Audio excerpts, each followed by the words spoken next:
today our focus will be psychosocial issues for people affected by brain tumors.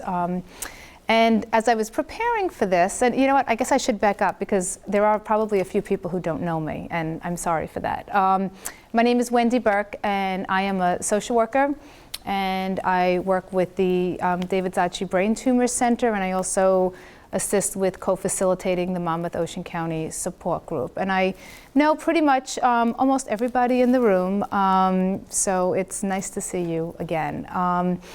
So as I said, as I was preparing for what to talk about with psychosocial issues, you know, I know usually people stand up here and they have PowerPoint presentations and it's this real formal thing, and I thought, all right, well, I can do a slide and, you know, we could talk about psychosocial issues and what that means. And then I thought, you know, I want to make this a little bit different. I want to make this a little bit more informal. I'd like to make it so that we can talk a little bit, because the definition of psychosocial issues is really about an individual and how different things affect them, their emotional state, their social well-being, their health, and every aspect of them. And so I really wanted to make this a little bit more comfortable feeling and not really stand behind a podium and lecture you about psychosocial issues, because each of you, I know, are going through your own different types of issues, and all of those change at different times. And you know, psychosocial issues, as it's called, it doesn't just happen when there's a diagnosis of a brain tumor. You know, everybody throughout our lives, we're constantly dealing with issues. And so it's something that I think is perhaps to more awareness when there's been an issue or a crisis or an emergency or something that comes to light that makes people react. But it's something that we all need to be aware of it out of all aspects of what we're doing. And so I thought I'd start today with telling you a story. Because in the work that I do, I meet lots of different people and hear lots of different stories. And the story I was going to tell you today, I think is interesting because as you're sitting there, just sort of take note of perhaps where there could have been some support or additional support.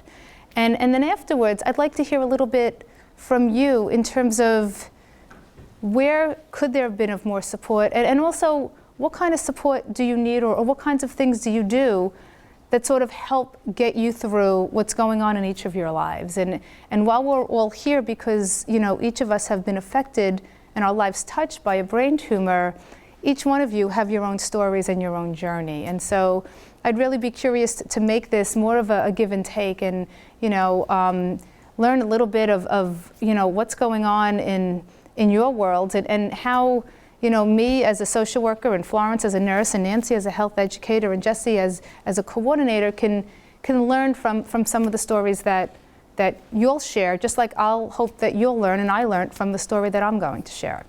So my story starts with a girl, 26 years old, who had everything going for her. Happily married, had just bought a house, talked about starting a family. And one day, she gets a call. She was waiting for her husband to come home from work, and she gets a call, and the call is that her husband had a seizure and was at an emergency room.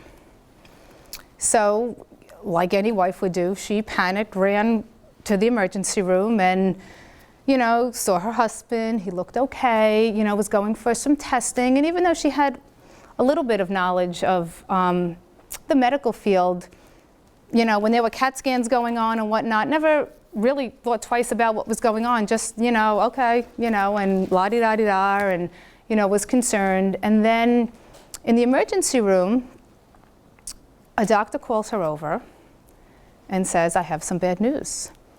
Your husband has a brain tumor. Now, I'm sure that she probably heard those words before, but at the time, she didn't know what any of those words meant, as if that doctor wasn't speaking the same language that she knew. She can't really tell you what happened because I'm sure, as many of you can relate, probably the rest of that conversation became a blur. But what she does remember is that the doctor turned to her and said, would you like to tell your husband, or should I? And so the girl's like, I don't know. And she's like, the doctor says, well, maybe you should. Maybe that would be better. So this little 26-year-old girl walks over to her husband, you know, after being devastated and you know, luckily had some family there to support her, but you know, never envisioned being in a situation like this. You know, here she was waiting for her husband to come home from work. They had plans because they had just bought this new house and they were going to look for furniture, and the next thing, you know, she's now faced with being in an emergency room needing to tell her husband that he has a brain tumor when she herself doesn't even know what that means. So she sits down beside him and tells him he has a brain tumor. And again, the rest of that becomes blurry. She can't really remember what happened other than the look on her husband's face when she said that. As you know, things moved very quickly. They went in for surgery. She remembers standing or waiting at the in the surgical waiting room.